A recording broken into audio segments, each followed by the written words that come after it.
Hello friends, welcome back. In this video we are going to learn what are data types in Java. So basically data type have two categories. The first one is primitive data type and the second one is non-primitive data type. So primitive data type also divide into two classes. The first is Boolean type and the second is numeric type. Boolean type has only two values, true and false. So when the statement is true, it will show you true, true. And when the statement is false, it will return false, false, right? So when you go into the numeric type, it further divides into two categories. The first is character value and the second is integral value. Now, what is the character value? Character value can be any single alphabet, any number, any special character. So these are some kind of characters. When you talk about the integral value, it further is divided into two types. The first is integer and the second is floating point. Integer means the numbers 10, 20, 100, 122. These are the integers. But when you talk about the floating point, as we have discussed already in the previous lecture of variables, the floating point is the number that consists of our decimal values. That means 3.142. The value of pi is actually the floating number.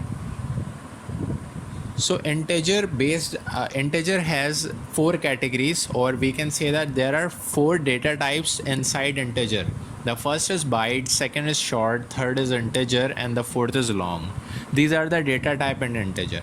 But when you talk about the floating points, so the floating points are decimal values, but it has an ability to store the integer value as well.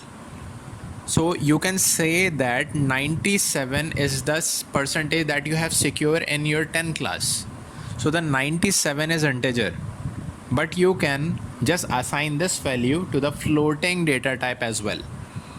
When you talk about you have secure 97.3 percentage, that means that value has a decimal point. That is actually the floating point that you cannot store in the integer value. You just have a floating data type for that purpose. But I repeat, the floating point are the decimal values, and it has an also ability to store the integer value as well, right? So 97 can be stored in the float data type, and 97.3 can also be stored in the float data type as well. Similarly, for the data type that is actually double, has a same ability to store these two values, integer and floating point. But actually in a next slide I will show you that there are some differences between byte, short and long, and float and double. There are some difference. Now just switch on to the non-primitive data type. These are some kind of data type that are actually not the primitive, that are actually not the integer, long, short, byte, character, boolean or float or double. It are actually the strings, or you can say that these are the arrays. Arrays are the combination of same data, the collection of same data. You can say you have to store multiple values inside a container, so that means you need to create an array. That is actually the non-primitive data type. Or if you want to write a sentence like my name is Muhammad Tahazam and still I am just explaining about the data type. So this is the sentence. The entire sentence can be stored in a string data type. It cannot be stored in a single character variable. So this is a difference between primitive or non-primitive data type. Alright, now move on to the next slide. In this slide you will see the data type have some ranges. When you talk about the byte, so it has a range of -128 to 127.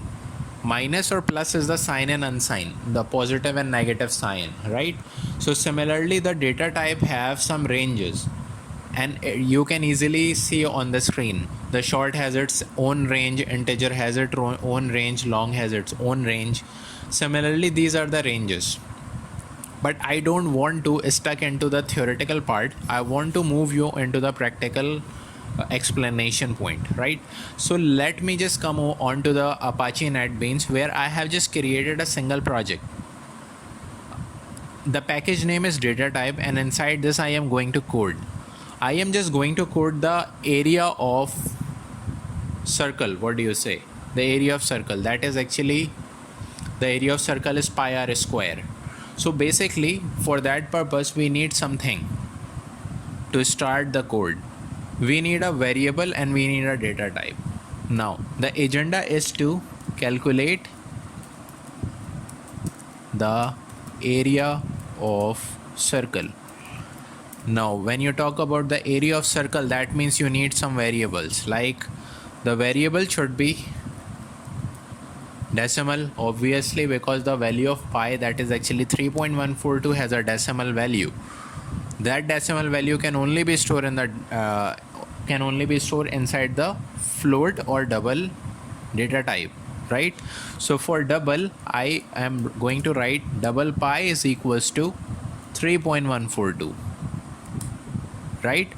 And the integer radius is equals to 2. 2 is the radius of circle in this example.